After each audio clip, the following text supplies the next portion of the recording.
Revise करने जा रहे हैं ऑसिलेशन एंड वेव्स। पहले ऑसिलेशन डिस्कस करेंगे फिर वेव्स। ऑसिलेशंस बेटा जी ध्यान दीजिए, अगर मैं बात करूं बेटा ऑसिलेशन ना चैप्टर की शुरुआत होती है पीरियोडिक फंक्शन से। तो सर पीरियोडिक फंक्शन क्या होता है? पीरियोडिक फंक्शन कोई भी ऐसा फंक्शन होता है जो अपने आप को फिक्स्ड इंटरवल पे रिपीट करता रहता है। अगर मैं आपको थोड़ी सी क्लैरिटी याद कराऊं तो कोई भी periodic function is of the form ft is equals to t plus t। मतलब क्या है कि ये अपने आप को हर t इंटरवल के बाद रिपीट करता रहता है।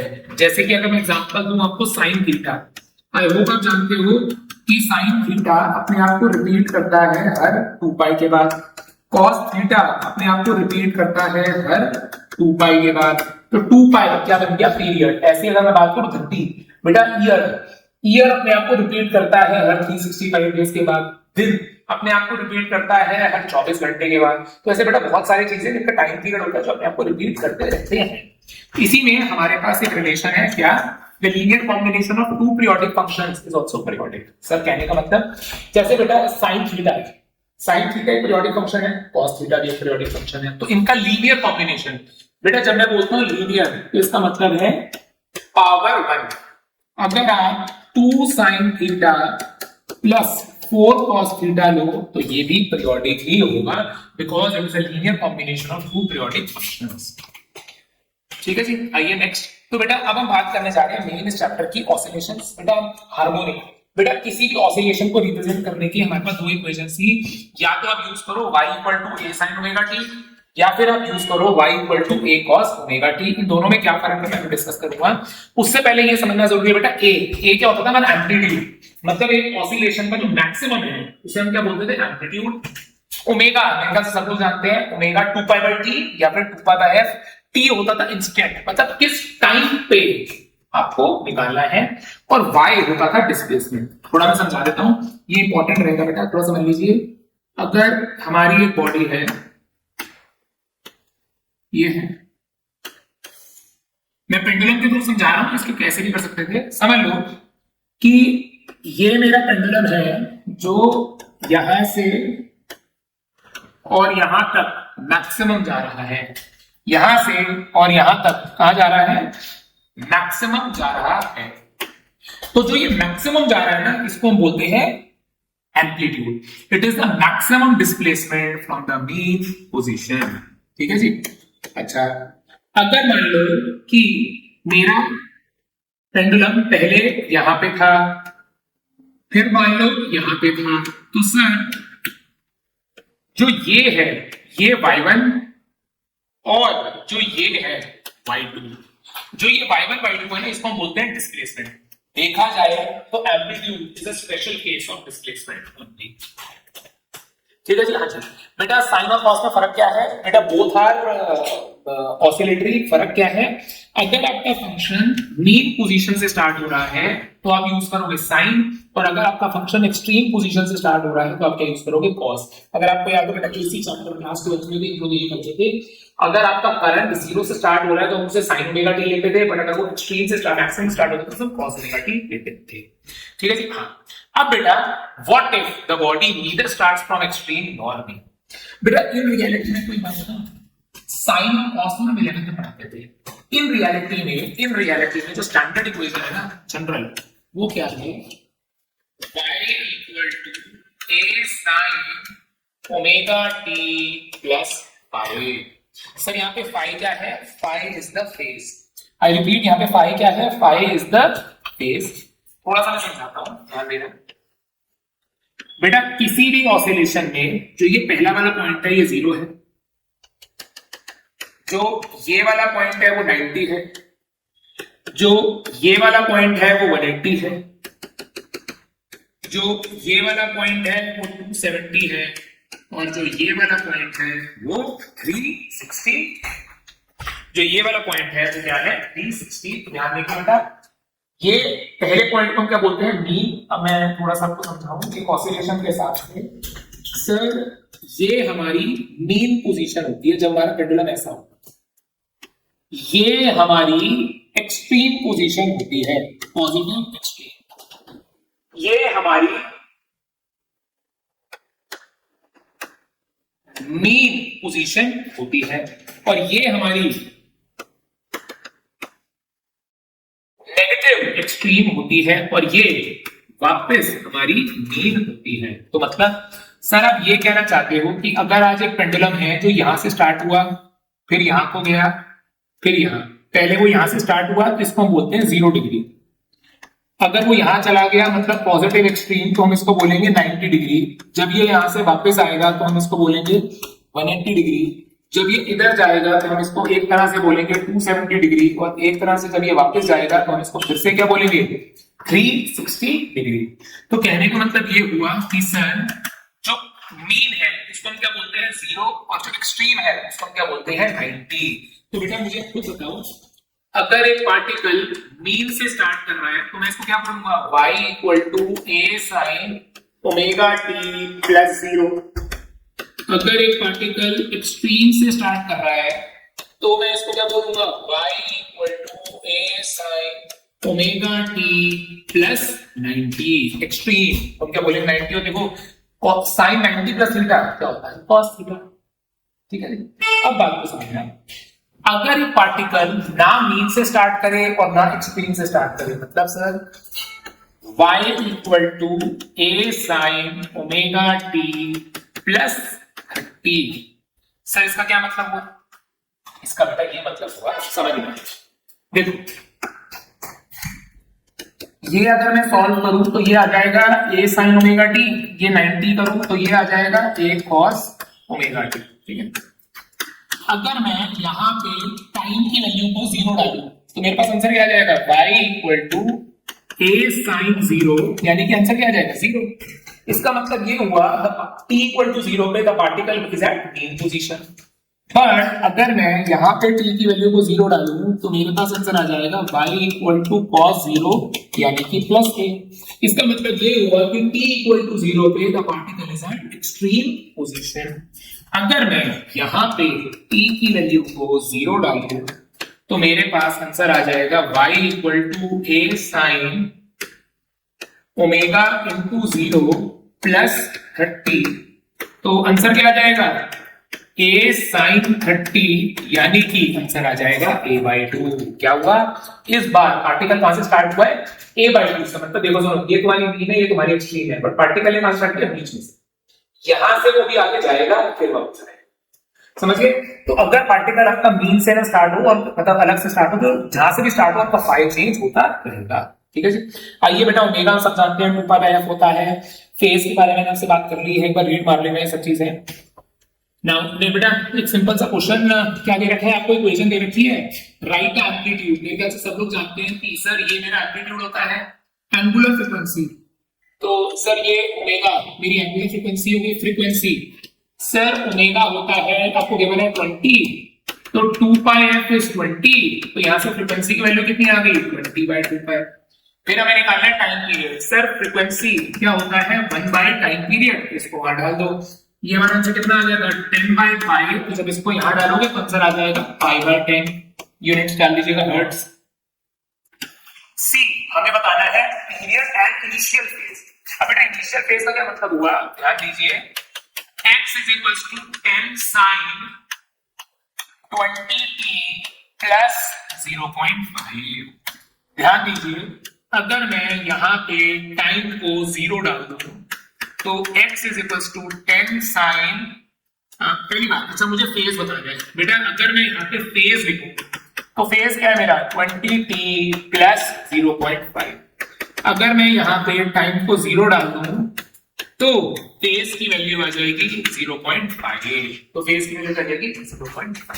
ठीक है, नेक्स्ट ध्यान दीजिए बेटा, the equation is this, determine the amplitude period. बेटा ये बड़ा अलग सा है और बड़ा इंपॉर्टेंट है, y equal to a sin omega t plus b cos omega t। ठीक है जी, ये हमने 11 में पढ़ा हुआ है, मैं इसको पूरा नहीं करके दिखाऊंगा, सिर्फ आपको याद करवा रहा हूं। इस वाली में हम क्या करते थे, y को लिख देते थे r cos phi और b को लिख देते थे r sin phi। जब हम ये सॉल्व कर लेते थे तो इस वाली का जो एम्पलीट्यूड आता था वो आता था under the root of a square plus b square. तो बेटा याद रखिएगा, जब भी इस फॉर्म की आ जाए, जब भी ये इस फॉर्म की आ जाए तो आप क्या करोगे, under the root of a square plus b square b, इसका क्या बनेगा टाइम पीरियड। नेक्स्ट तो बेटा हम प्रैक्टिस कर रहे हैं, देख लीजिए क्या आ गया, y equal to 6 sine 10 pi t plus 8 cos 10 pi t. हमें क्या बताना है, एम्पलीट्यूड पीरियड है। अच्छा जी, तो सर एम्पलीट्यूड मैंने आपको पहले बोला था ये a है और ये b है, तो सर इसका जो एम्पलीट्यूड आएगा वो under the root of a square plus b square, यानी कि under the root of 6 square plus 8 square, तो 36 प्लस 64 आंसर आ गया 10। हमें अगली चीज बताना है पीरियड, तो पीरियड कैसे निकलेगा सर, ओमेगा। ध्यान से देखिए ओमेगा, सर यहां से जो ओमेगा आ रहा है वो 10 पाई आ रहा है, 2 pi by T is 10 pi, therefore यहां से जो t आएगा वो आ जाएगा 1/5 सेकेंड। यहां से t आएगा वो क्या आ जाएगा 1/5 सेकेंड।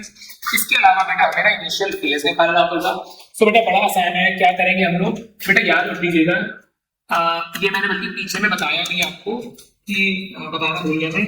अगर आपको फेज निकालना है, पता फेज कैसे है, तुमने r sin फाई को क्या लिया था b, और r cos फाई को क्या लिया था a, so tan phi is b by a, तो b phi क्या आ गया, tan inverse of b by a, phi क्या आ गया बेटा, tan inverse of b by a, ठीक है जी।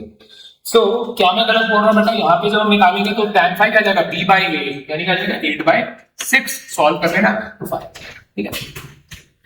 नेक्स्ट तो बेटा मैं जैसे बता चुका हूं, रीड कर लेंगे, डिस्प्लेसमेंट क्या होती है, it is a distance from the mean, इसके दो तरीके होते हैं। अगली आती है वेलोसिटी और फिर उसके बाद आती है एक्सेलरेशन। ये स्टेटमेंट्स आप पढ़ सकते हो, मैं कैसे करते हैं वो बता देता हूं। ध्यान दीजिए बेटा, कुछ नहीं है, डेरिवेटिव है। देखो सबसे पहले आती है डिस्प्लेसमेंट, तो सर मैंने डिस्प्लेसमेंट को ले लिया y equal to a sin omega t। अगर आपको वेलोसिटी निकालनी है तो आप क्या करोगे, इसका डेरिवेटिव dy by dt। तो सर अब इसका डेरिवेटिव क्या आएगा, a cos omega t into omega. तो सर इस हिसाब से वेलोसिटी क्या आ गई, a omega cos omega t, ये वेलोसिटी की एक्सप्रेशन आ गई, ये डिस्प्लेसमेंट की एक्सप्रेशन आ गई। सर अगर अब मैं एक्सेलरेशन की बात करूं तो सर a होगा dv by dt। तो सर d अगर अपने को क्या करना है, इसका डेरिवेटिव करना है। सर जब मैं इसका डेरिवेटिव करूंगा तो a ओमेगा cos का डेरिवेटिव क्या होगा, minus sign omega t into omega. तो सर एक्सेलरेशन आ गई minus a omega square sine omega t। समझ आ गया? अच्छा बेटा यहीं से बड़ी इंपॉर्टेंट 2-3 बातें निकलेंगी। क्या, अगर आप ध्यान से देखो तो y मैक्स की वैल्यू क्या आ गई, प्लस माइनस है। v मैक्स की वैल्यू क्या आ गई, plus minus a omega. Sir a max की वैल्यू आ गई plus minus a omega square, ठीक है जी। तो एम्पलीट्यूड आ गया प्लस माइनस a, वेलोसिटी आ गया प्लस माइनस a ओमेगा, और एक्सेलरेशन आ गई प्लस माइनस a। आइए बेटा तो क्वेश्चन देखते हैं, हमारे सामने है। क्या करना है, a particle executing SHM with a time period. तो हमें टाइम पीरियड दे रखा है 2 सेकंड्स एंड एम्पलीट्यूड 5 सेंटीमीटर्स।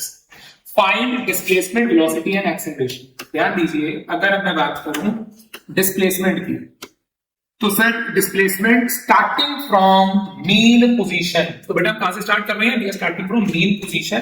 तो सर आप जो इक्वेशन लोगे वो आप क्या लोगे, y equal to a sin omega t, ठीक है। अब उससे पहले बेटा ओमेगा की वैल्यू क्या होती है, 2 पाई बाय t। तो सर 2 पाई बाय 2 आंसर आ जाएगा y। So y equal to a 0.05 sine omega. Omega क्या आ गया हमारे पास बेटा, ओमेगा की वैल्यू कितनी आ गई, पाई t। ये हमारी डिस्प्लेसमेंट की इक्वेशन आ गई। उसके बाद हमें चाहिए वेलोसिटी, हमें चाहिए एक्सेलरेशन। बेटा लगाने को आप सीधा फॉर्मूला के लगा सकते हो, या आप क्या करो बेटा, इस पे डेरिवेटिव कर दो। तो v निकालने के लिए क्या करूंगा मैं, dy by dt। इसका डेरिवेटिव बेटा आगे तो कांस्टेंट है, बाहर ही आ जाएगा, तो 0.05 आप सीधा फॉर्मूला भी लगा सकते थे जो क्या था, ए ओमेगा कॉस ओमेगा टी। तो साइन का डेरिवेटिव क्या आ जाएगा, कॉस पाई टी, और फिर एंगल का डेरिवेटिव क्या आ जाएगा, पाई।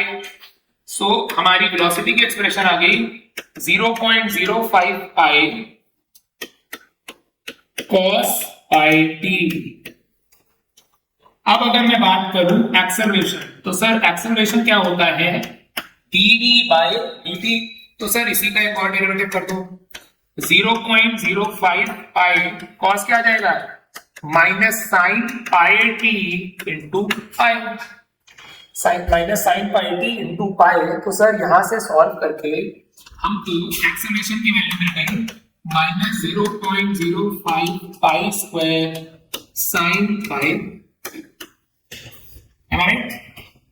अब बेटा हमें करना क्या था यहाँ पे, after 1/3 second starting from mean position, तो कुछ भी नहीं करना बेटा, यहाँ पे टाइम की वैल्यू को डाल दो 1/3, यहाँ पे टाइम की वैल्यू को डाल दो 1/3, यहाँ पे टाइम की वैल्यू को डाल दो 1/3, आंसर। आइए बेटा, the shortest distance traveled by a particle executing SHM from the mean position in 2 seconds is equal to √3/2। अच्छा जी, तो बेटा क्या कह रहे हैं, y equal to a sine omega t।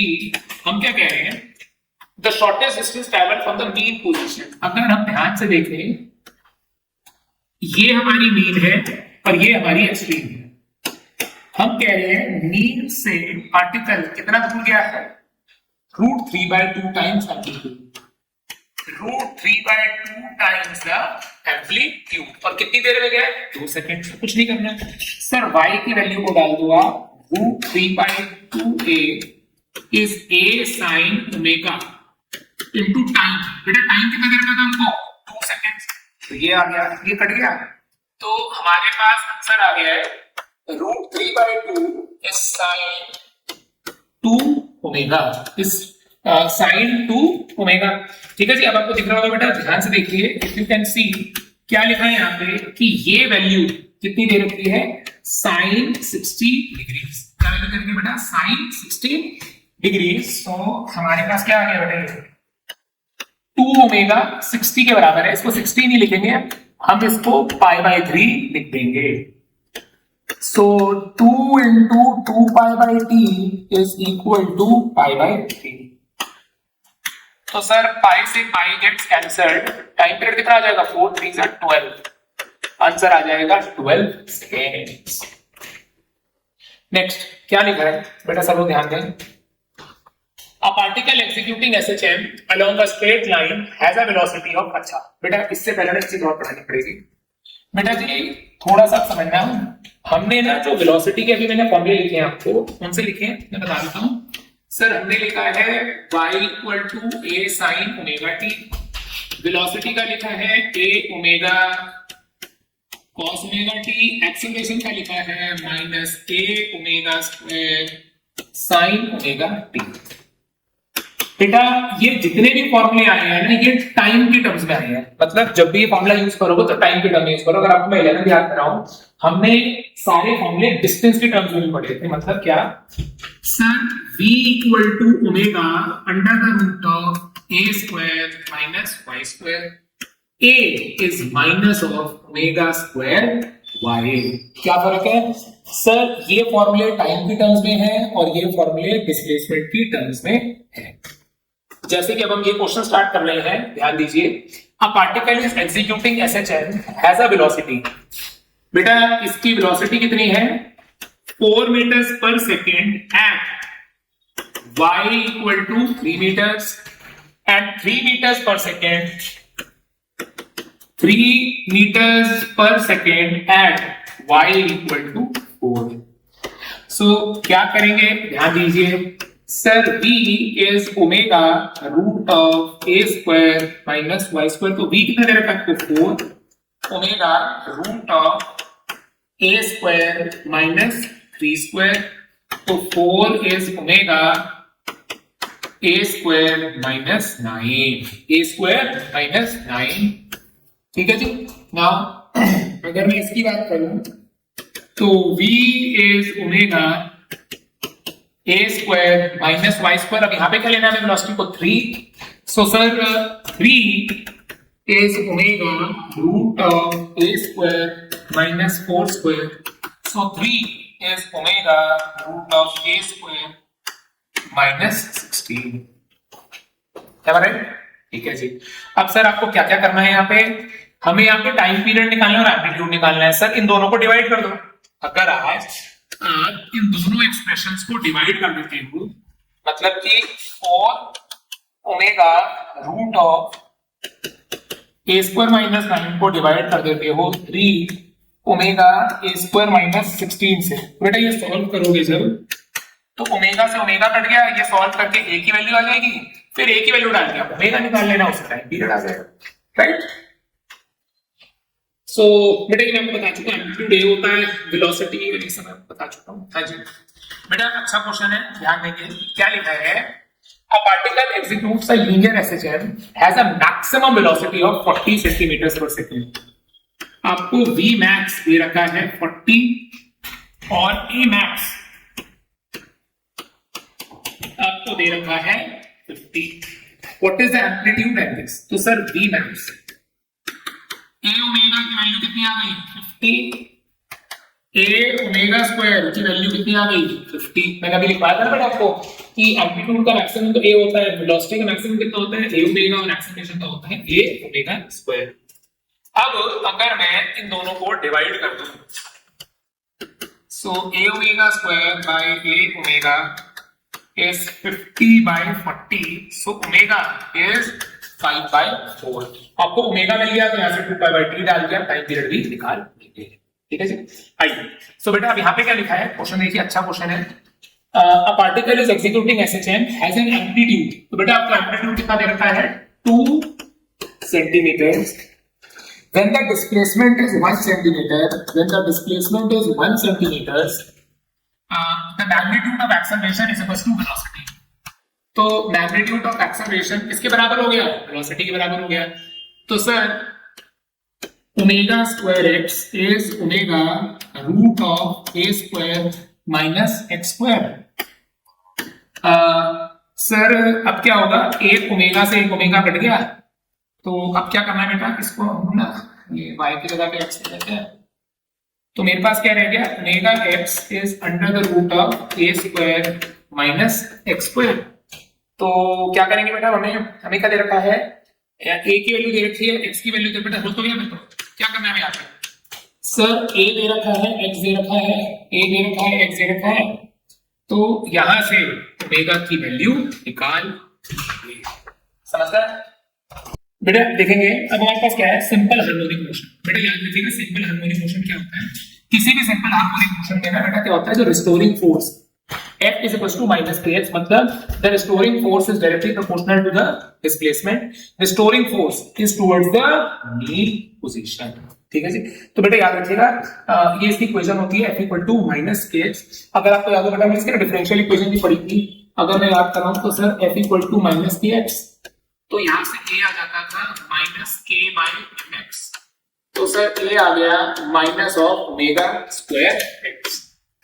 तो सर ध्यान दीजिए, ओमेगा इज रूट ऑफ के बाय एन। ये बेटा बड़ी इंपॉर्टेंट चीज है कि किसी भी एसएचएम के अंदर तो ओमेगा होता है वो रूट टी बाय एन होता है, इसको टी क्या हो जाता है? 2 pi under the root of n by k. ये दोनों चीज आपको याद रखनी। आइए बेटा अब क्या लिखा है? क्या लिखा है बेटा? ध्यान से देखिए। अब 5 kg ये एक मेरी बॉडी है 5 किलो की, is attached to a spring जिसका केप दे रखा है। The polar is displaced from equilibrium position by 10 in release. बेटा इस बात को याद रखें, हमने 11 में भी सीखा था। अगर आपने बॉडी को खींच के छोड़ दिया, जहां तक खींचा ना बेटा वो उसकी एम्पलीट्यूड है, क्योंकि बेटा बॉडी यहां पे जाएगी फिर वापस जाएगी, बट इससे आगे नहीं जाएगी, तो दिस इज योर एम्पलीट्यूड। सो ध्यान दीजिए क्या लिखा हुआ है? m दे रखा है, is displaced from its equilibrium position। Answer क्या है? is displaced from its equilibrium position by 10 centimeters। a की वैल्यू आ गई 10 centimeters, 0.1 meters। मास क्या आ गया? 5 kgs। k क्या आ गया? 500। ठीक है जी। The column is displaced from its equilibrium position by 10 centimetres and release. तो एम्पलीट्यूड दे रखा है। अब बताइए टाइम पीरियड, अभी हमने बताया था टाइम पीरियड का फॉर्मूला क्या है, 2 pi under the root of n by k। Maximum speed बेटा याद होगा v मैक्स का फॉर्मूला होता है a ओमेगा। तो बेटा अगर टाइम पीरियड पता है तो ओमेगा तो निकाल ही लोगे ना, ए ओमेगा क्या होगा 2 पाई बाय t, पुट कर दीजिएगा। लास्ट क्या निकालना है, मैक्सिमम एक्सेलरेशन। मैक्सिमम एक्सेलरेशन तो a मैक्स क्या आ जाएगा हमारे पास, a ओमेगा स्क्वायर। हाँ जी बेटा, चलिए बेटा तो क्विकली हम रिवाइज करने जा रहे हैं ऑसिलेशन एंड वेव्स। पहले ऑसिलेशन डिस्कस करेंगे फिर वेव्स। ऑसिलेशंस बेटा जी ध्यान दीजिए, अगर मैं बात करूं बेटा ऑसिलेशन ना चैप्टर की शुरुआत होती है पीरियोडिक फंक्शन से। तो सर पीरियोडिक फंक्शन क्या होता है, पीरियोडिक फंक्शन कोई भी ऐसा फंक्शन होता है जो अपने आप को फिक्स्ड इंटरवल पे रिपीट करता रहता है। अगर मैं आपको थोड़ी सी क्लैरिटी याद कराऊं तो कोई भी periodic function is of the form f t is equal to t plus T.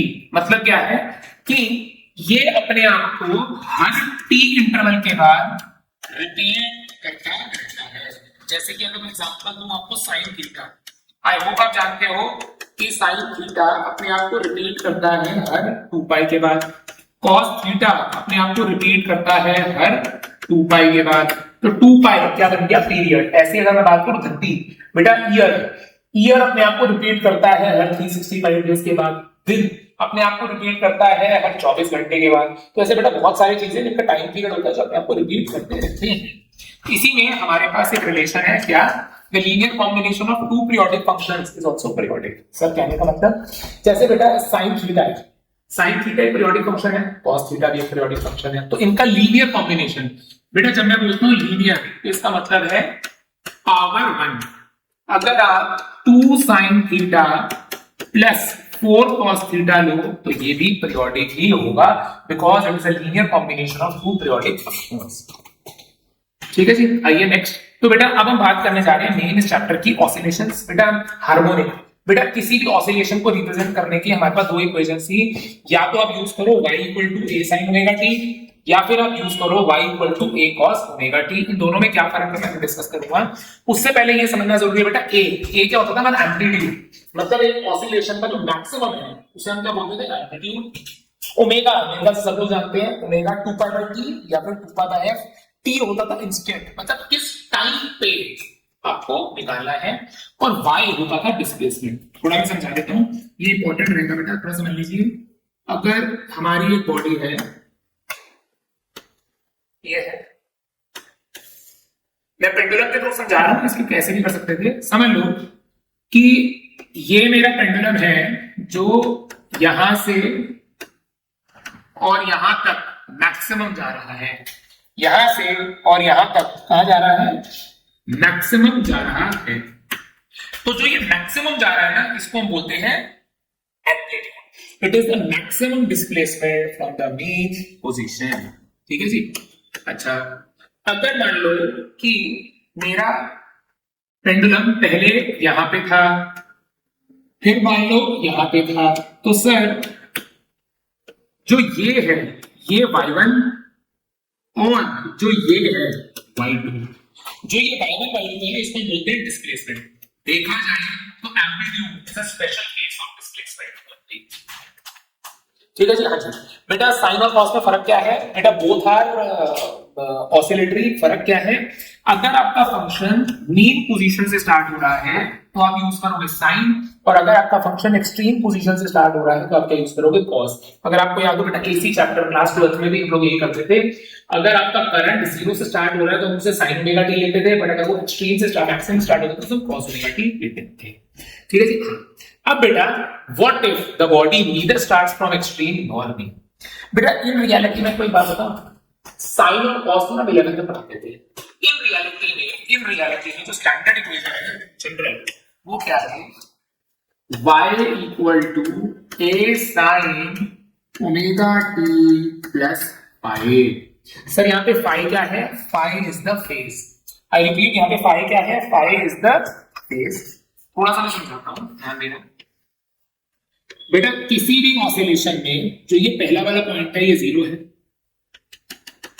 जो ये वाला पॉइंट है वो 90 है, जो ये वाला पॉइंट है वो 180 है, जो ये वाला पॉइंट है वो 270 है, और जो ये वाला पॉइंट है वो 360। जो ये वाला पॉइंट है वो क्या है 360। तो ध्यान देते बेटा, ये पहले पॉइंट को हम क्या बोलते हैं मीन। अब मैं थोड़ा सा आपको समझाऊं कि ऑसिलेशन के हिसाब से सर ये हमारी मीन पोजीशन होती है जब हमारा पेंडुलम ऐसा होता है। ये हमारी एक्सट्रीम पोजीशन होती है, पॉजिटिव एक्सट्रीम। ये हमारी मीन पोजीशन होती है, और ये हमारी नेगेटिव एक्सट्रीम होती है, और ये वापस हमारी मीन होती है। तो मतलब सर आप ये कहना चाहते हो कि अगर आज एक पेंडुलम है जो यहां से स्टार्ट हुआ, फिर यहां को गया, फिर यहां, पहले वो यहां से स्टार्ट हुआ तो इसको हम बोलते हैं 0 डिग्री। अगर वो यहां चला गया मतलब पॉजिटिव एक्सट्रीम, तो हम इसको बोलेंगे 90 डिग्री। जब ये यहां से वापस आएगा तो हम इसको बोलेंगे 180 डिग्री। जब ये इधर जाएगा तो हम इसको एक तरह से बोलेंगे 270 डिग्री, और एक तरह से जब ये वापस जाएगा तो हम इसको फिर से क्या बोलेंगे 360 डिग्री। तो कहने का मतलब ये हुआ कि सर जो मीन है उसको हम क्या बोलते हैं 0, और जो एक्सट्रीम है उसको हम क्या बोलते हैं 90। तो बेटा मुझे खुद बताओ, अगर एक पार्टिकल मीन से स्टार्ट कर रहा है तो मैं इसको क्या बोलूंगा y equal to a sin omega t plus 0। अगर एक पार्टिकल एक्सट्रीम से स्टार्ट कर रहा है तो मैं इसको क्या बोलूंगा y equal to a sin omega t plus 90। Extreme तो क्या बोलेंगे 90, और देखो साइन 90 प्लस थीटा क्या होता है cos थीटा। ठीक है, अब बात को समझना, अगर एक पार्टिकल ना मीन से स्टार्ट करे और ना एक्सट्रीम से स्टार्ट करे, मतलब sir y equal to a sin omega t plus 30। Sir इसका क्या मतलब हुआ? इसका बेटा ये मतलब हुआ, समझिए देखो, ये अगर मैं सॉल्व करूं तो ये आ जाएगा a sin ओमेगा t, ये 90 करूं तो ये आ जाएगा a cos ओमेगा t। ठीक है, अगर मैं यहां पे टाइम की वैल्यू को 0 डालूं तो मेरे पास आंसर क्या आ जाएगा y equal to a sin 0, यानी कि आंसर क्या आ जाएगा 0। इसका मतलब ये हुआ t इक्वल टू 0 पे the particle is at mean position. But अगर मैं यहां पे t की वैल्यू को 0 डालूं तो मेरे पास आंसर आ जाएगा y इक्वल टू cos 0, यानी कि प्लस a। इसका मतलब ये हुआ कि t इक्वल टू 0 पे the particle is eight extreme position. अगर मैं यहां पे t की वैल्यू को 0 डालूं तो मेरे पास आंसर आ जाएगा y equal to a sin omega into 0 plus 30। तो आंसर क्या आ जाएगा a sin 30, यानी कि आंसर आ जाएगा a/2। क्या हुआ, इस बार पार्टिकल कहां से स्टार्ट हुआ है a/2 से। मतलब देखो सुनो, ये तुम्हारी मीन है, ये तुम्हारी एक्सट्रीम है, बट पार्टिकल ने कहां स्टार्ट किया बीच में से, यहां से वो भी आगे जाएगा फिर वापस आएगा। समझिए, तो अगर पार्टिकल आपका मीन से ना स्टार्ट हो और मतलब अलग से स्टार्ट हो, तो जहां से भी स्टार्ट हो आपका फाइल चेंज होता रहेगा। ठीक है जी, आइए बेटा ओमेगा हम सब जानते हैं 2π/f होता है। फेज के बारे में आपसे बात कर ली है, एक बार रीड मार लेना ये सब चीजें। नाउ बेटा एक सिंपल सा क्वेश्चन क्या दे रखा है आपको, इक्वेशन दे रखी है राइट एम्पलीट्यूड। मेरे ख्याल से सब लोग जानते हैं कि सर ये मेरा एम्पलीट्यूड होता है एंगुलर फ्रीक्वेंसी, तो सर ये ओमेगा मेरी एंगुलर फ्रीक्वेंसी हो गई। फ्रीक्वेंसी सर ओमेगा होता है, आपको गिवन है 20, तो 2πf इज 20, तो यहां से फ्रीक्वेंसी की वैल्यू कितनी आ गई 20/2π। फिर हमें निकालना है टाइम पीरियड। सर फ्रीक्वेंसी क्या होता है 1 बाय टाइम पीरियड, इसको वहां डाल दो। ये हमारा आंसर कितना आ गया था 10/π, तो जब इसको यहां डालोगे तो आंसर आ जाएगा π/10। यूनिट्स डाल दीजिएगा हर्ट्ज। सी हमें बताना है पीरियड एट इनिशियल फेज। अब बेटा इनिशियल फेज का क्या मतलब हुआ, ध्यान दीजिए, x is equals to 10 sin 20t plus 0.5।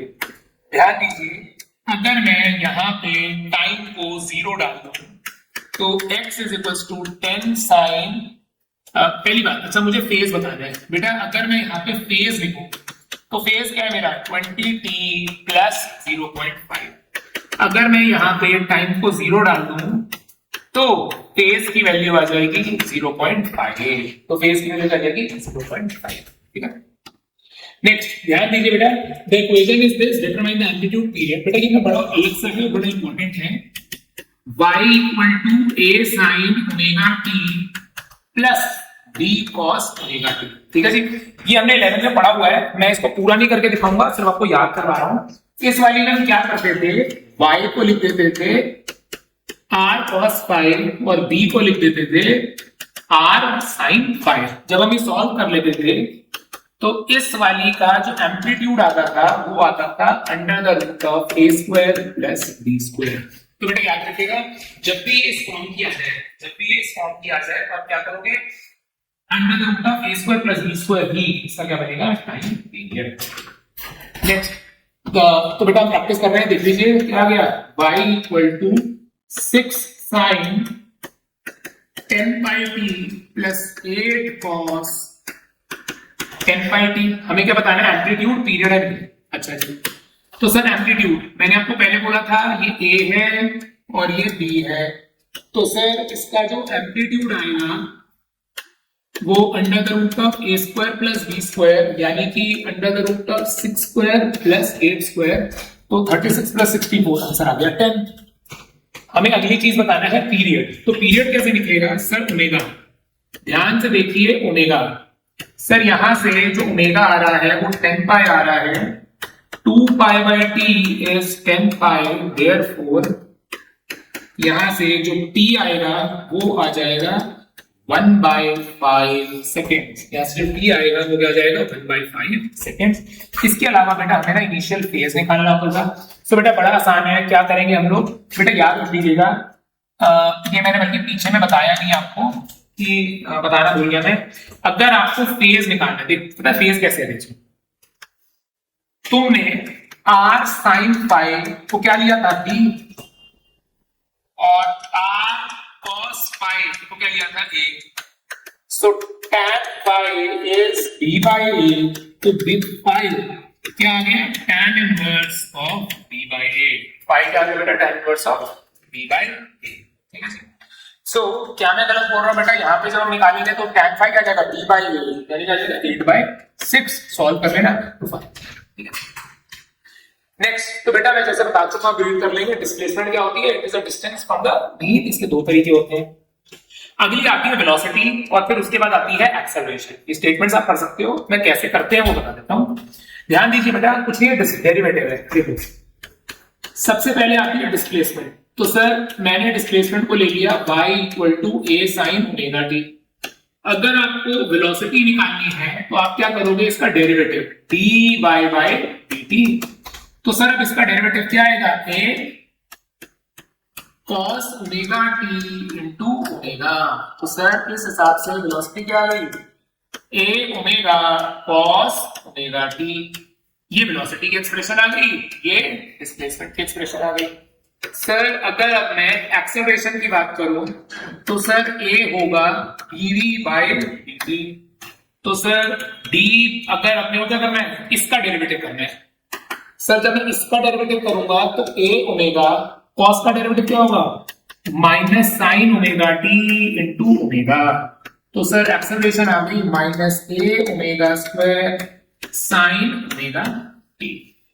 समझ आ गया। अच्छा बेटा यहीं से बड़ी इंपॉर्टेंट 2-3 बातें निकलेंगी। क्या, अगर आप ध्यान से देखो तो y मैक्स की वैल्यू क्या आ गई, प्लस माइनस है।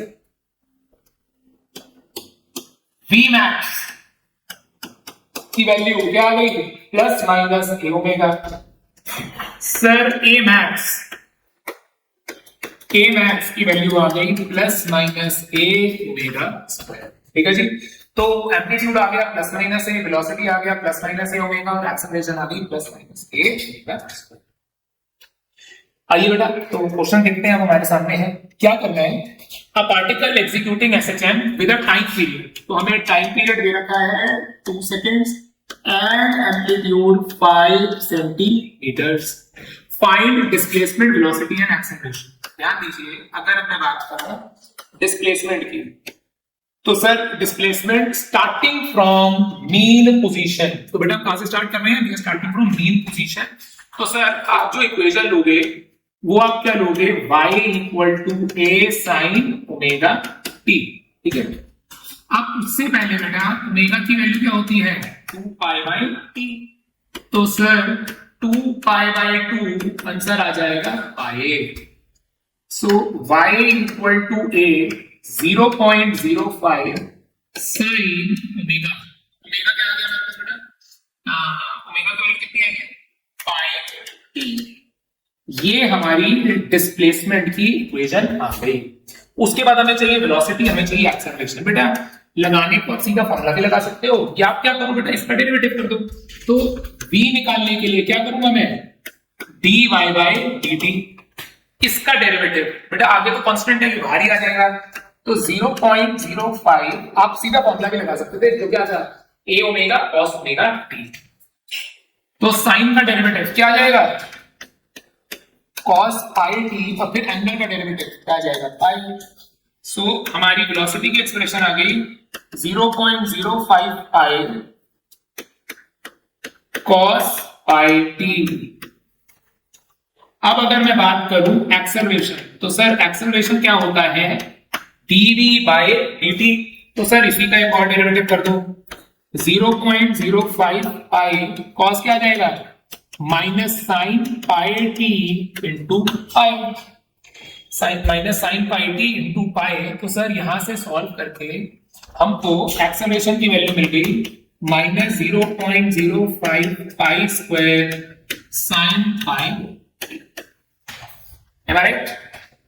अब बेटा हमें करना क्या था यहाँ पे, after 1/3 second starting from mean position, तो कुछ भी नहीं करना बेटा, यहाँ पे टाइम की वैल्यू को डाल दो 1/3, यहाँ पे टाइम की वैल्यू को डाल दो 1/3, यहाँ पे टाइम की वैल्यू को डाल दो 1/3, आंसर। आइए बेटा, the shortest distance traveled by a particle executing SHM from the mean position in 2 seconds is equal to root 3 by। अच्छा जी, तो बेटा क्या कह रहे हैं y equal to a sine omega t। हम क्या कह रहे हैं the shortest distance travel from the mean position. अगर हम ध्यान से देखें ये हमारी मीन है और ये हमारी एक्सट्रीम है।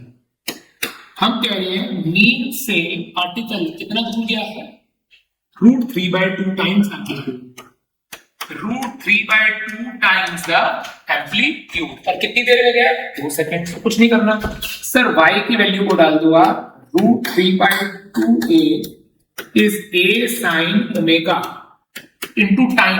बेटा टाइम कितना देर का था हमको 2 सेकंड, तो ये आ गया, ये कट गया, तो हमारे पास आंसर आ गया है √3/2 is sine 2 omega, is sine 2 omega.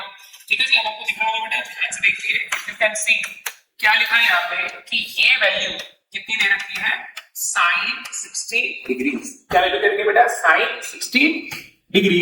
तो हमारे पास क्या आ गया बेटा 2 ओमेगा 60 के बराबर है, इसको 60 नहीं लिखेंगे हम, इसको π/3 लिख देंगे। So 2 into 2 π/t is equal to π/3।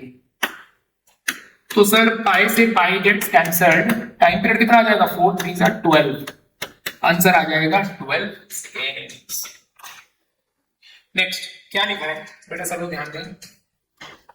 A particle executing SHM along a straight line has a velocity of। अच्छा बेटा इससे पहले एक चीज और पढ़नी पड़ेगी बेटा जी, थोड़ा सा समझना। हमने ना जो वेलोसिटी के अभी मैंने फॉर्मूले लिखे हैं आपको, कौन से लिखे हैं मैं बता देता हूं सर। हमने लिखा है y equal to a sine omega t, velocity का लिखा है a omega cos omega t, acceleration का लिखा है minus a omega square sine omega t।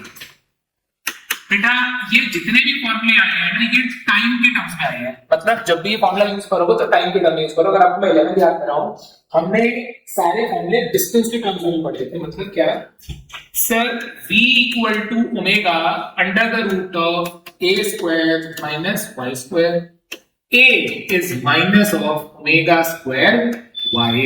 क्या फर्क है सर, ये फॉर्मूले टाइम की टर्म्स में है और ये फॉर्मूले डिस्प्लेसमेंट की टर्म्स में है। जैसे कि अब हम ये क्वेश्चन स्टार्ट कर रहे हैं, ध्यान दीजिए। A particle is executing SHM has a velocity. बेटा इसकी वेलोसिटी कितनी है 4 metres per second at y equal to 3 meters and 3 meters per second, 3 meters per second at y equal to 4. So क्या करेंगे, ध्यान दीजिए sir, v is omega root of a square minus y square, तो v कितना दे रखा है आपको 4 omega root of a square minus 3 square, तो 4 is omega a square minus 9, a square minus 9, ठीक है जी। नाउ अगर मैं इसकी बात करूं तो v is omega a square minus y square, अब यहां पे क्या लेना है वेलोसिटी को 3, so sir 3 is omega root of a square minus 4 square, so 3 is omega root of a square minus 16, ठीक है जी। अब सर आपको क्या क्या करना है, यहाँ पे हमें यहाँ पे टाइम पीरियड निकालना और एम्पलीट्यूड निकालना है। सर इन दोनों को डिवाइड कर दो, अगर आज आप इन दोनों एक्सप्रेशंस को डिवाइड कर देते हो, मतलब कि 4 omega root of a square minus 9 को डिवाइड कर देते हो 3 ओमेगा ए स्क्वायर माइनस 16 से, बेटा ये सॉल्व करोगे जब तो ओमेगा से ओमेगा कट गया, ये सॉल्व करके ए की वैल्यू आ जाएगी, फिर ए की वैल्यू ओमेगा निकाल लेना, उससे टाइम पीरियड आ जाएगा, राइट। सो बेटा ये मैं आपको बता चुका हूं, एम्पलीट्यूड ए होता है, वेलोसिटी ये सब आपको बता चुका हूं। हाँ जी बेटा, अच्छा क्वेश्चन है, ध्यान देंगे क्या लिखा है। A particle executes a linear SHM has a maximum velocity of 40 centimeters per second. आपको V max दे रखा है 40 और A max आपको दे रखा है 50. What is the amplitude and this? तो sir V max a omega की वैल्यू कितनी आ गई 50, a ओमेगा स्क्वायर की वैल्यू कितनी आ गई 50। मैंने अभी लिखवाया था ना बेटा आपको कि एम्पलीट्यूड का मैक्सिमम तो a होता है, वेलोसिटी का मैक्सिमम कितना होता है a ओमेगा, और एक्सेलरेशन का होता है a ओमेगा स्क्वायर। अब अगर मैं इन दोनों को डिवाइड कर दूं, सो a omega square by a omega is 50 by 40, so omega is 5 by 4। आपको ओमेगा मिल गया तो यहां से 2 पाई बाय t डाल दिया, टाइम पीरियड भी निकाल लेंगे, ठीक है जी। आइए सो बेटा यहां पे क्या लिखा है, क्वेश्चन देखिए, अच्छा क्वेश्चन है। A particle is executing SHM has an amplitude, तो बेटा आपको एम्पलीट्यूड कितना दे रखा है 2 centimetres when the displacement is 1 centimeter, when the displacement is 1 centimeters, the magnitude of acceleration is equals to velocity। तो मैग्नीट्यूड ऑफ एक्सेलरेशन किसके बराबर हो गया, वेलोसिटी के बराबर हो गया। तो sir omega square x is omega root of a square minus x square. Sir अब क्या होगा, एक ओमेगा से एक ओमेगा कट गया, तो अब क्या करना बेटा, इसको हम ना ये y की जगह पे x लेते हैं, तो मेरे पास क्या रह गया, omega x is under the root of a square minus x square. तो क्या करेंगे बेटा, हमें क्या दे रखा है, a की वैल्यू दे रखी है, x की वैल्यू दे, बेटा हो तो गया मेरे को, क्या करना है यहाँ पे, सर a दे रखा है, x दे रखा है, a दे रखा है, x दे रखा है, तो यहां से ओमेगा की वैल्यू निकाल, समझ गए।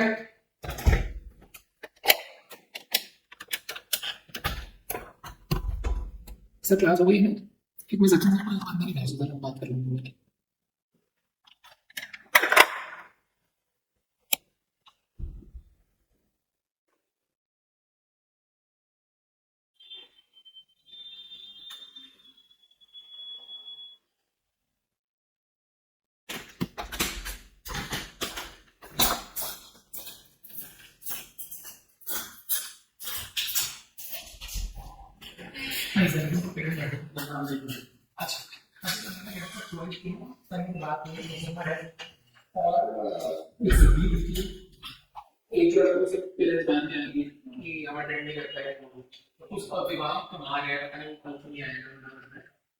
अब हमारे पास ना मतलब 4 बच्चे मतलब 6 का मान लेंगे, जो भी है 6 हम करते हैं, तो इनकी क्लास का रखवा लेंगे, हाँ चार क्योंकि रामा सर तो ना कल नहीं है, तो कल मैं भी आ रहा हूँ क्लास है, मैम भी होगी कल।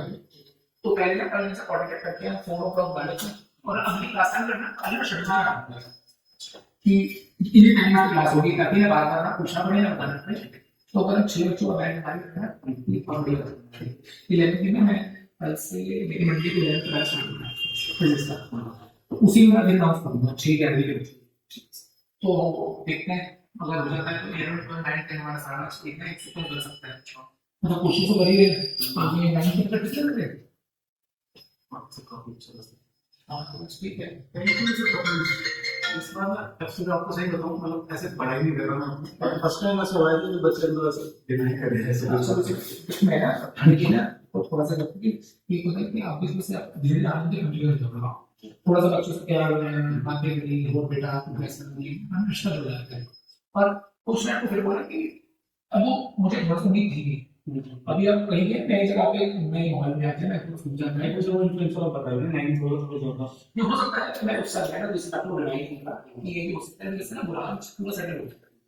अब अभी भी ना मैं बुरान को ना रात को एक प्रोसीजर है, अपनी बुरान बहुत चल रहा है, गांव से बस काफी अच्छा चल रहा है। अच्छा यहाँ पे है ना, वो मैं बैठा हुआ दिखा रहा हूँ, सही समय की व्यक्ति ऐसे बच्चे अगर हाथ में है ना, ये रिजल्ट आएगा ना तो देखो आपको बढ़िया। अब सर टीचर्स का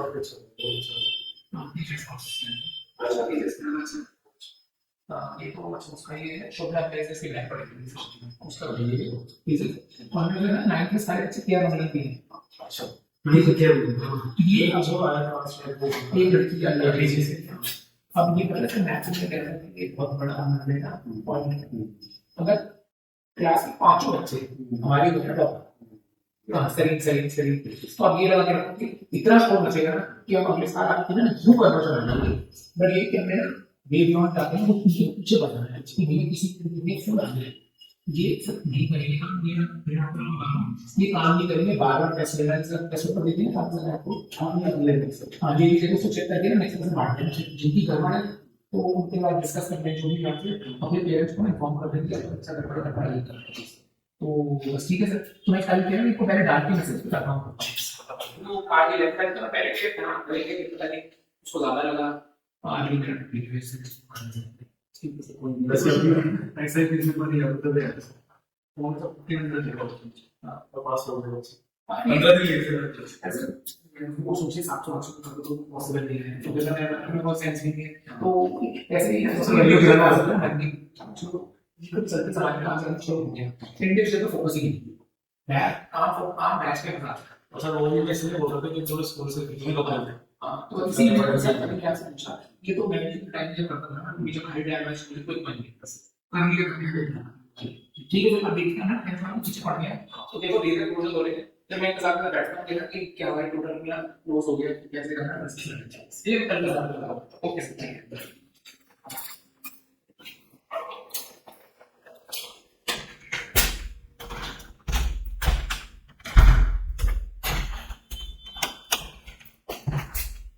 हाँ जी बेटा बेटा देखेंगे अब हमारे पास क्या है सिंपल हार्मोनिक मोशन। बेटा याद रखिएगा सिंपल हार्मोनिक मोशन क्या होता है, किसी भी सिंपल हार्मोनिक मोशन में ना बेटा क्या होता है जो restoring force F is equals to minus kx मतलब the restoring force is directly proportional to the displacement, restoring force is towards the mean position ठीक है जी। तो बेटा याद रखिएगा ये इसकी इक्वेशन होती है F equal to minus kx, अगर आपको याद हो बेटा मैंने इसकी डिफरेंशियल इक्वेशन भी पढ़ी थी, अगर मैं याद कर रहा हूं तो sir F equal to minus kx तो यहां से a आ जाता था माइनस के बाई एम एक्स, तो सर a आ गया minus of omega square x, तो सर ध्यान दीजिए ओमेगा इज रूट ऑफ के बाई एम, ये बेटा बड़ी इंपॉर्टेंट चीज है कि किसी भी ऐसे चेन के अंदर तो ओमेगा होता है वो रूट टी बाई एम होता है, इसको टी क्या हो जाता है 2 pi into the root of m by k, ये दोनों चीज आपको याद होनी चाहिए। आइए बेटा अब क्या लिखा है, क्या लिखा है बेटा ध्यान से देखिए, अब 5 kg ये एक मेरी बॉडी है 5 किलो की is attached to a spring जिसका केप दे रखा है, the polar is displaced from equilibrium position by 10 mg। बेटा इस बात को याद रखिए हमने 11 में भी सीखा था, अगर आपने बॉडी को खींच के छोड़ दिया जहां तक खींचा ना बेटा वो उसकी एल्टीट्यूड है, क्योंकि बेटा बॉडी यहां पे जाएगी फिर वापस जाएगी बट इससे आगे नहीं जाएगी, तो दिस इज योर एम्पलीट्यूड। सो ध्यान दीजिए क्या लिखा हुआ है, एम दे रखा है, is displaced from its equilibrium position. Answer क्या है, is displaced from its equilibrium position by 10 centimeters। A की वैल्यू आ गई 10 centimeters, 0.1 meters। मास, मास क्या आ गया 5 kgs, A क्या आ गया 500। ठीक है जी। The column is displaced from its equilibrium position by 10 centimeters and reached। तो एम्पलीट्यूड दे रखा है। अब बताइए टाइम पीरियड, अभी हमने बताया था टाइम पीरियड का फॉर्मूला क्या है, 2 pi under the root of m by k। Maximum speed बेटा याद होगा v मैक्स का फॉर्मूला होता है a ओमेगा। तो बेटा अगर टाइम पीरियड पता है तो ओमेगा तो निकाल ही लोगे ना, a ओमेगा क्या होगा 2 पाई बाई t, पुट कर दीजिएगा। लास्ट क्या निकालना है, मैक्सिमम एक्सेलरेशन, मैक्सिमम एक्सेलरेशन। तो a मैक्स क्या आ जाएगा हमारे पास, a ओमेगा स्क्वायर।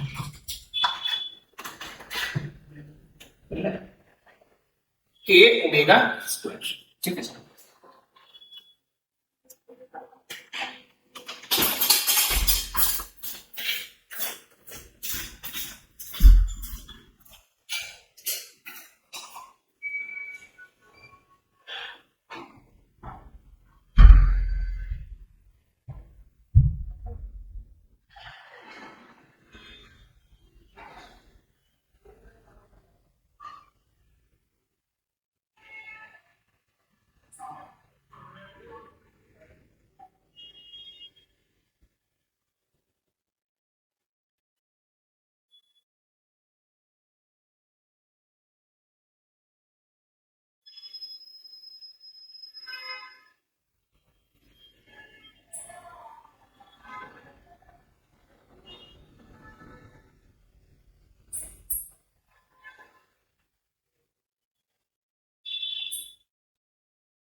हाँ जी बेटा, बेटा अब हम अपना,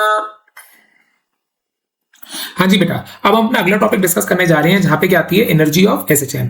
अब बेटा एनर्जी ऑफ एसएचएम के अंदर दो चीजें आती हैं, एक आती है काइनेटिक एनर्जी और एक आती है पोटेंशियल एनर्जी। सब समझते हैं काइनेटिक एनर्जी किसकी वजह से होती है, मोशन की वजह से, और पोटेंशियल एनर्जी क्यों होती है, कॉन्फिगरेशन की वजह से। ठीक है जी।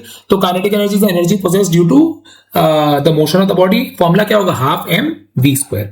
अब बेटा मेरी बात का समझिएगा, इसके दो फॉर्मूले आएंगे इन टर्म्स ऑफ टी और दूसरा फॉर्मूला आता है हमारे पास इन टर्म्स ऑफ y। ठीक है जी। अब अगर मैं y की बात करूं तो सर हमने फॉर्मूला डिराइव करा था v is omega root of a square minus y square, v is a omega cos omega t. अगर मैं इसको काइनेटिक एनर्जी की जगह डाल दूं तो half m v square a omega cos omega t का होल स्क्वायर। जब बेटा आप इसे सॉल्व करेंगे तो हमारे पास काइनेटिक एनर्जी का फॉर्मूला आ जाएगा half k a square cos square omega t. Same चीज अगर आप यहां पे पुट करोगे, half m v square omega root of a square minus y square का होल स्क्वायर, तो ये सॉल्व करके आंसर आ जाएगा half k a square minus y square. तो यहां तक क्या आ जाएगा, काइनेटिक एनर्जी। यहां तक क्या आ जाएगा, काइनेटिक एनर्जी। ठीक है, चलिए नीट। तो ये आ गया। अब बेटा मैं बात करने जा रहा हूं पोटेंशियल एनर्जी की। तो बेटा पोटेंशियल एनर्जी हम सीधा निकाल सकते हैं, इंटीग्रेशन से भी आती है। वैसे पोटेंशियल एनर्जी का हमारा जो फॉर्मूला है वो है half k y square. Potential energy का हमारा फॉर्मूला क्या है, हाफ के वाई स्क्वायर। ये हो गया इन टर्म्स ऑफ वाई। ये क्या हो गया, इन टर्म्स ऑफ वाई। अगर आपको इन टर्म्स ऑफ टाइम चाहिए, इन टर्म्स ऑफ टाइम चाहिए तो क्या करोगे, kinetic energy is half k y square, Y को क्या पुट कर देंगे हम लोग, ए साइन ओमेगा टी, तो हमारा काइनेटिक एनर्जी का फॉर्मूला आ जाएगा half k a square sine square omega t.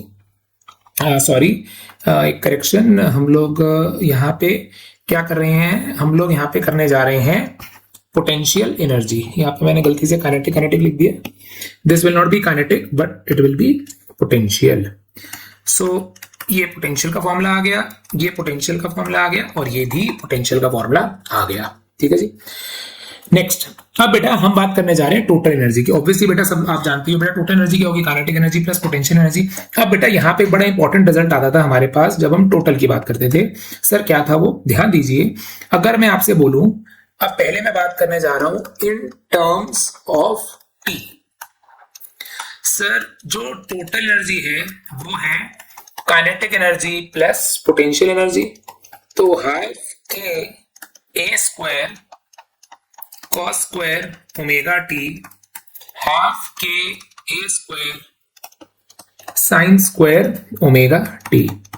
अगर आज मैं हाफ के ए स्क्वायर को कॉमन ले लूं तो बेटा ये हमारा 1 आ जाएगा, तो टोटल एनर्जी का फॉर्मूला आ गया हाफ के ए स्क्वायर।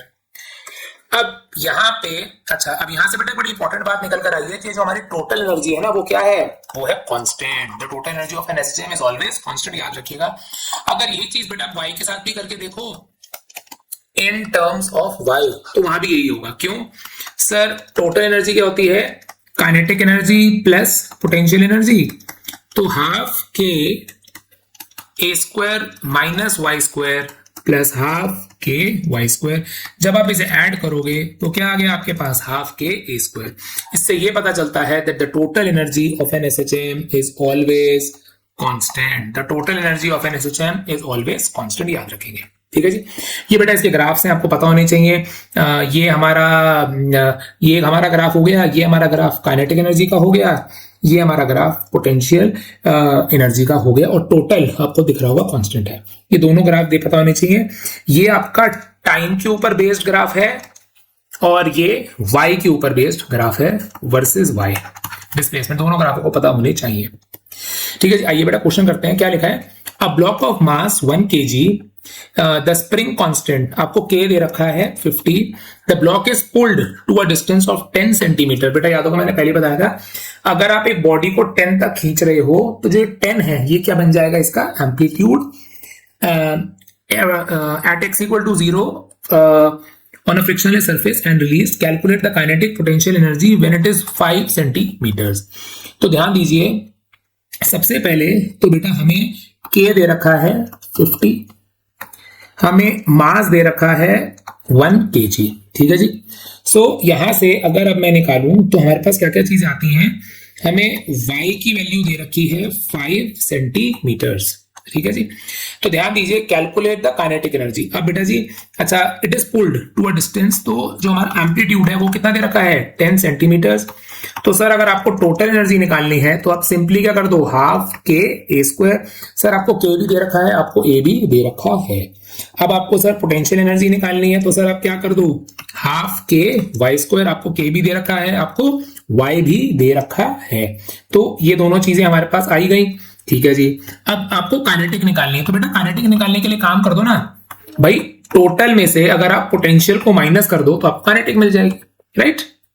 आइए बेटा अगला क्वेश्चन देख रहे हैं, particle executes SHM of amplitude a at what distance from the mean position, kinetic and potential are equal. बेटा हम कह रहे हैं कितनी दूरी पे, तो वाई की बात हो रही है, तो हमें ये कहा जा रहा है कि काइनेटिक किसके बराबर आनी चाहिए, पोटेंशियल। तो सर काइनेटिक का फॉर्मूला क्या है, half k a square minus y square is half k y square. अब क्या हुआ सर, ये क्या कट गया, हाफ से हाफ कट गया, के से के कट गया। सो ध्यान दीजिए, a square minus y square is y square, a square is 2y square, so y is plus minus a by root 2। तो ये आ गई हमारी डिस्प्लेसमेंट। अगला पार्ट क्या है, at what points its speed is half the maximum speed. तो अगले part में हम क्या है बेटा कि ऐसा कौन सा पॉइंट आएगा जब हाफ की स्पीड हाफ हो जाएगी। तो सर v का फॉर्मूला है root of a square minus y square. हमें v क्या चाहिए, हाफ ऑफ मैक्स, तो हमें चाहिए v मैक्स बाई 2। तो सर इसका मतलब हो गया a omega by 2 is omega root of a square minus y square. बेटा बस इसे सॉल्व कर लीजिएगा, ये गेट योर आंसर। ठीक है जी, आपको दिख रहा हूँ बेटा, ओमेगा से ओमेगा कट गया, स्क्वायरिंग बोथ साइड्स करो और y निकाल लो। ठीक है, क्या लिखा है, at a time when the displacement is half the amplitude, at a time when the displacement is half the amplitude, what fraction of total energy is kinetic and what fraction is potential energy। तो बेटा बड़ा simple है, हमें क्या निकालना है, kinetic upon total. अगर मैं बात करूं काइनेटिक की तो half k a square minus y square divided by half k a square, इसको उठा के इसमें डाल दो, आपका आंसर आ जाएगा। ऐसे पोटेंशियल भी निकाल लेना। ठीक है, नेक्स्ट क्या लिखा है, A particle of mass 1 kg executes SHM। तो बेटा आपको याद होगा जो स्टार्टिंग वाला हिस्सा होता है इससे हमें A मिलेगा और ओमेगा टी, तो ये हमारा क्या हो गया omega. What is the maximum energy, अगर आज मैं टोटल एनर्जी की बात करूं तो मेरा आंसर आ जाएगा हाफ के ए स्क्वायर। तो हाफ के क्या आएगा, m ओमेगा स्क्वायर इंटू ए स्क्वायर। सो हाफ आ गया, फिर मास की वैल्यू क्या आ गई 1, ओमेगा की वैल्यू क्या आ गई 100 इंटू ए स्क्वायर की वैल्यू क्या आ रही है 6, पुट कर देंगे आंसर आ जाएगा। ठीक है, नेक्स्ट अब बेटा हम ना स्प्रिंग्स की बात करने जा रहे हैं। स्प्रिंग सिस्टम याद होगा बेटा, हमने 11th में पढ़ते थे, इसमें लोडेड स्प्रिंग्स पढ़ते थे, horizontal loaded spring, vertical loaded spring, series, parallel और अलग अलग कॉम्बिनेशंस। तो जल्दी से देख रहे हैं, सबसे पहले हमारे पास आ रही है हॉरिजॉन्टल स्प्रिंग्स। तो बेटा इसका मतलब क्या होता था कि ये हमारी एक स्प्रिंग है, ये था। अगर मैं आपको याद कराऊं तो इसका टाइम पीरियड का फॉर्मूला होता था 2 pi under the root m by k। अगर ये वर्टिकल हो जाती थी तब भी हमारा आंसर क्या आता था, t is 2 pi under the root of m by k। ठीक है जी, अब बेटा मैं ना इसमें थोड़ा सा आपको याद करा रहा हूं, रिवाइज करा रहा हूं, बट ये मैं क्लास में ज्यादा डिस्कस करूंगा। क्या, अगर आपको कभी भी टाइम पीरियड निकालना हो, फाइंड टाइम पीरियड, तो इसके कुछ स्टेप्स थे। स्टेप्स क्या था, सबसे पहले आप लिख लो इक्विलिब्रियम इक्वेशन,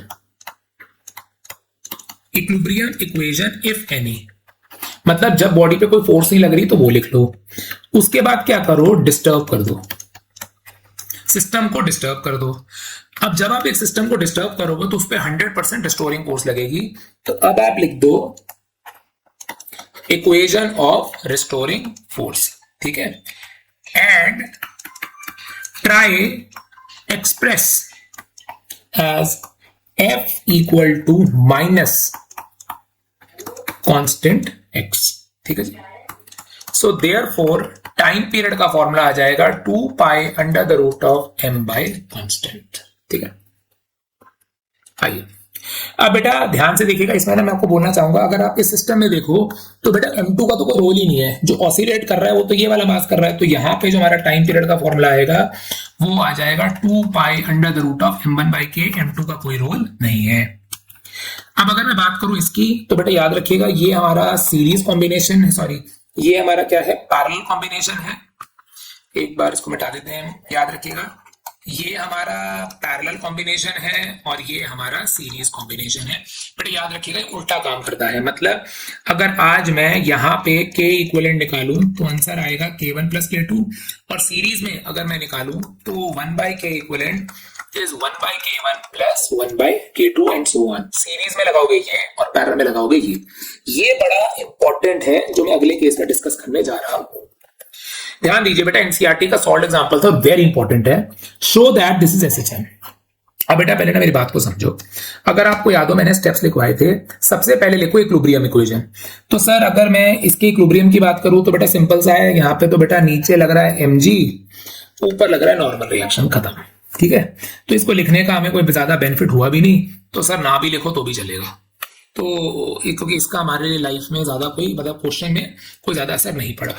तो सर किसका असर पड़ता है हम वो डिस्कस करने जा रहे हैं। किसका असर पड़ता है ध्यान दीजिए, मैं आपको समझाता हूं। सर सबसे पहले हम मार्क कर लेते हैं इक्विलिब्रियम इक्वेशन। ठीक है, ध्यान दीजिए, यहां से यहां चले गए, ठीक है जी।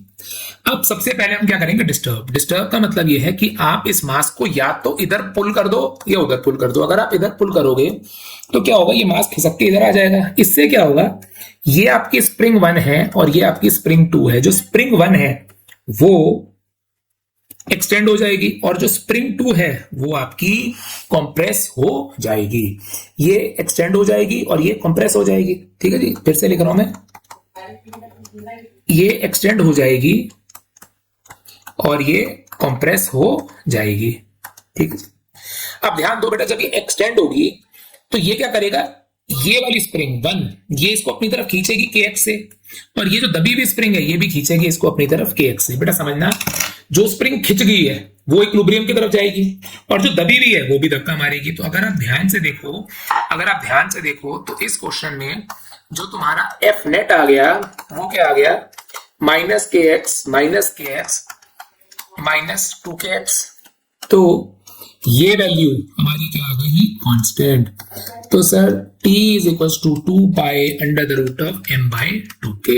तो सर कहने का क्या मतलब हुआ, अगर आपको ये वाला सिस्टम आ जाए, मतलब कि जिसमें मास लगा हुआ है बीच में, तो इसका k इक्विवेलेंट भी क्या आता है, k1 प्लस k2। इसका भी k इक्विवेलेंट क्या आता है, k1 प्लस k2, ठीक है। आइए, सो बेटा एनसीईआरटी का क्वेश्चन है, बड़ा सिंपल सा, आपको दिख रहा होगा बेटा, ये अभी हमने केस किया है। ये आपको मास दे रखा है, ये आपको k1 दे रखा है और ये आपको k2 दे रखा है। If the trolley is displaced from its position by 5 centimeters and released, अगर हम इसको 5 सेंटीमीटर खींच के छोड़ दें तो एम्पलीट्यूड कितना आ जाएगा, 5 centimetre and release the period. तो पहली बात, यहाँ पे अगर मैं k इक्विवेलेंट निकाल रहा हूं तो वो आएगा k1 प्लस k2, यानी कि 600 प्लस 600, आंसर आ गया 1200 न्यूटन्स पर मीटर। सो a की value t is equal to 2 pi under the root of m by k equivalent. Mass दे रखा है और k इक्विवेलेंट दे रखा है। मैक्सिमम स्पीड तो v आ जाएगा a ओमेगा। बेटा टाइम पीरियड पता है तो आप ओमेगा तो निकाल ही लोगे, a आपको पता ही है। How much energy is dissipated, बेटा जब ये ट्रॉली ऐसे ऐसे ऐसे करते हुए रुक जाएगी तो क्या होगा, उसकी सारी की सारी एनर्जी डिसिपेट हो जाएगी। तो सर उसकी टोटल एनर्जी का फॉर्मूला क्या होता है, half k equivalent a square. सब कुछ आपको दे रखा है, पुट कर दीजिएगा। सो बेटा अगर मैं आपको बताऊं तो ये तो सारे पैरेलल में है, तो अगर पैरेलल में है तो फॉर्मूला क्या होता है, सीरीज। तो इसका क्या आ जाएगा, k plus 2k plus k, यानी क्या आ गया 4k। तो सर अगर इसका टाइम पीरियड लिखना है तो 2 pi under the root of m by 4k। Okay, अगर अब मैं इसकी बात करूं तो सर ये दोनों पैरेलल में है, तो आंसर आ जाएगा k प्लस k 2k, ठीक है जी। अब अगर मैं इसी डायग्राम को एक बार फिर से बनाऊं तो सर अब ये डायग्राम क्या बन गया है कि ऊपर एक है और नीचे भी एक है, ये 2k है और ये भी 2k है। जैसे मैंने बताया था बेटा, यहाँ पे k इक्विवेलेंट क्या आ जाएगा, 2k प्लस 2k, आंसर क्या आ जाएगा 4k, ठीक है। आइए क्या लिखा है बेटा, क्वेश्चन में क्या लिखा है, the time period of a body suspended bye a spring k is t, how will the force constant if it is cut into 2 parts। तो बेटा याद रखिएगा, बड़ा इंपॉर्टेंट है कि k जो होता है ना वो इनवर्सली प्रोपोर्शनल टू लेंथ होता है। अगर आप लेंथ को हाफ करोगे तो जो k है वो डबल हो जाएगा, k क्या हो जाएगा, डबल। आप क्या बोल रहे हैं कि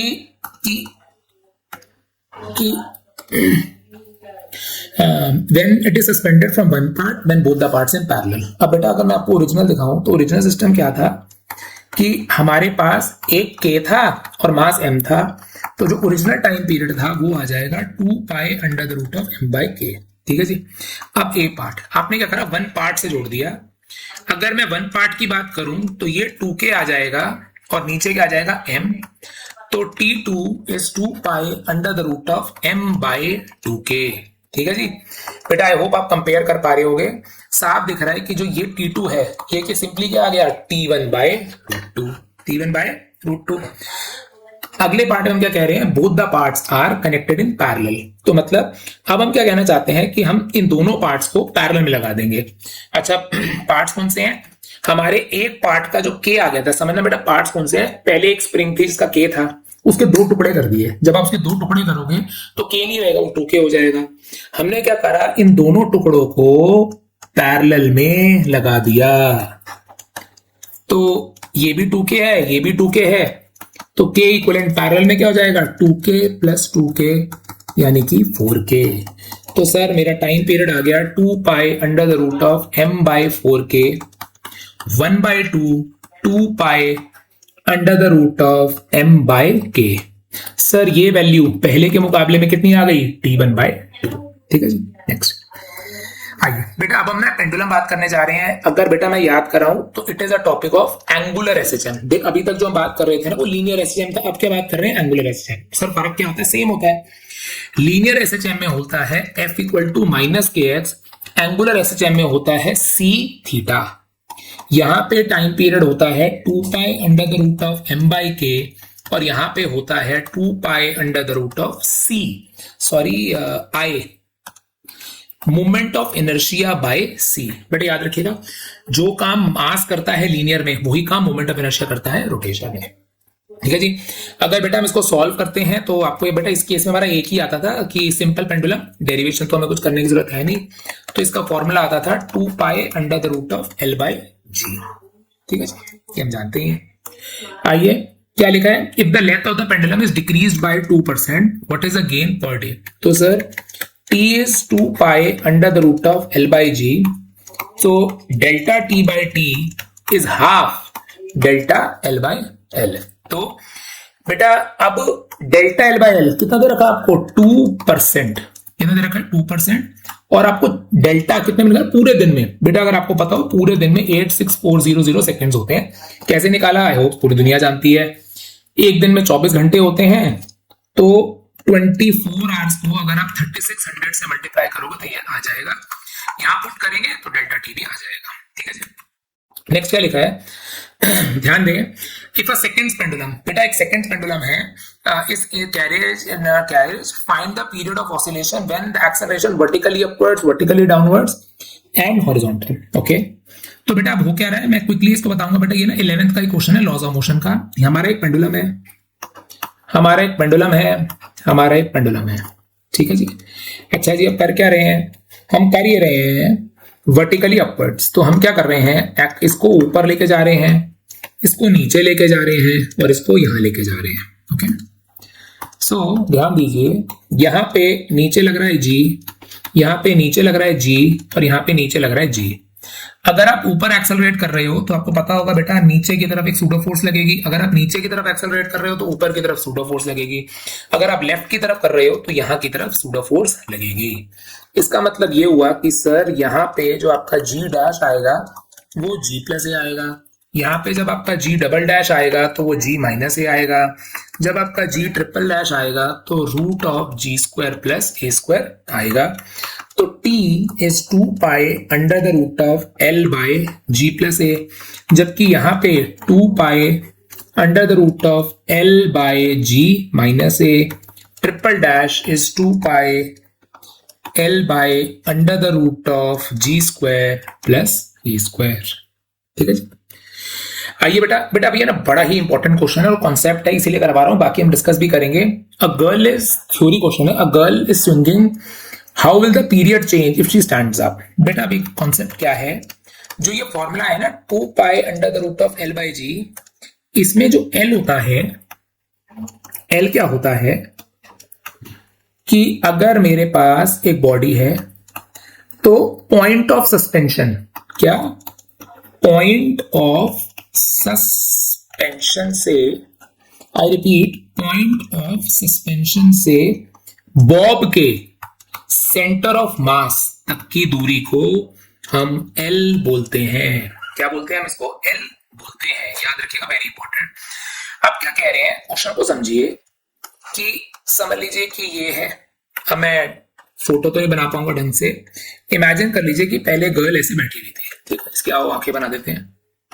फिर वो कह रहे हैं कि क्या हुआ कि यही गर्ल ऐसे खड़ी हो गई, तो क्या होगा बेटा, देखो अभी जो आप डिस्टेंस नापोगे ना वो इसके सेंटर तक नापोगे, बट इसके खड़े होने की वजह से जो सेंटर ऑफ मास है वो ऊपर चला जाएगा। बेटा ऑब्वियस सी बात है, जब if the girl stands up the centre of mass will move up, इसकी वजह से क्या होगा कि लेंथ डिक्रीज हो जाएगी। अगर लेंथ डिक्रीज हो जाएगी तो time period is directly proportional to root L, तो टाइम पीरियड भी कम हो जाएगा।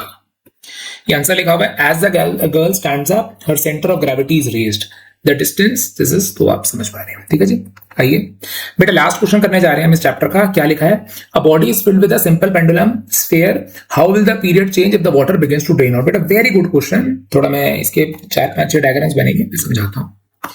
क्या कह रहे हैं कि हमारे पास एक बॉब है, ठीक है, ये बॉब है, ठीक है, इसकी हम फोटोज बना लेते हैं, ठीक है, ध्यान दें, ठीक। अब क्या है कि पहले केस में क्या है कि ये पूरा भरा हुआ है,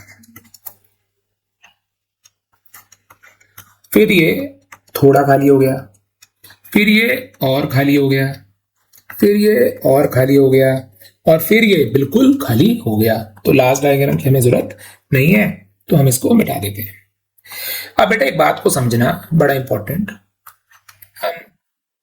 अब याद रखो बेटा, यहां पे अगर मैं बोलूं कि मैं एक ही बना देता हूं सीधा वायर सस्पेंशन के लिए, समझो कि ये हमारा सस्पेंशन है और यहां से हमारी वायर आ रही है, ठीक है। अब तुम कहां तक नापोगे, इसके सेंटर ऑफ मास तक। अब एक भरे हुए का सेंटर ऑफ मास कहां पर होगा, उसके सेंटर पे। अब हमने रोटेशन चैप्टर में पढ़ा था, for an uneven body the centre of mass shifts towards the heavier side. बेटा क्या मैं गलत बोल रहा हूं, इस समय अगर तुम ध्यान से देखो, अगर मैं स्फीयर को आधे आधे हिस्से में बांट दूं, जितना वजन यहां है उतना वजन यहां है, बट अब अगर आप देखो तो आपको रियलाइज होगा कि ऊपर वाला हिस्सा थोड़ा खाली हो गया है, तो सेंटर ऑफ मास थोड़ा सा नीचे चला जाएगा, थोड़ा और नीचे चला जाएगा। अब क्या हुआ, जब आधे के ऊपर चला जाएगा ना, तो सेंटर ऑफ मास ऊपर जाने लगेगा और फाइनली वापस आ जाएगा। तो कहना आप क्या चाहते हो कि सर स्टार्टिंग में लेंथ बढ़ेगी, फिर लेंथ घटेगी और वापस back to original, back to original. अगर ये नहीं समझ में आया तो मैं क्लास में फिर आपको समझा दूंगा। तो कहने का मतलब क्या, अगर लेंथ बढ़ेगी तो पहले टाइम पीरियड बढ़ेगा, फिर टाइम पीरियड घटेगा और लास्ट में टाइम पीरियड वापस सेम हो जाएगा। इसका थ्योरी आंसर नहीं कर रहे हैं, अब अगला चैप्टर फिर हम इसका बेस स्टार्ट करेंगे। ठीक है जी, चलिए बेटा, so will keep it here only. अब मिलते हैं नेक्स्ट क्लास में, बाय बाय।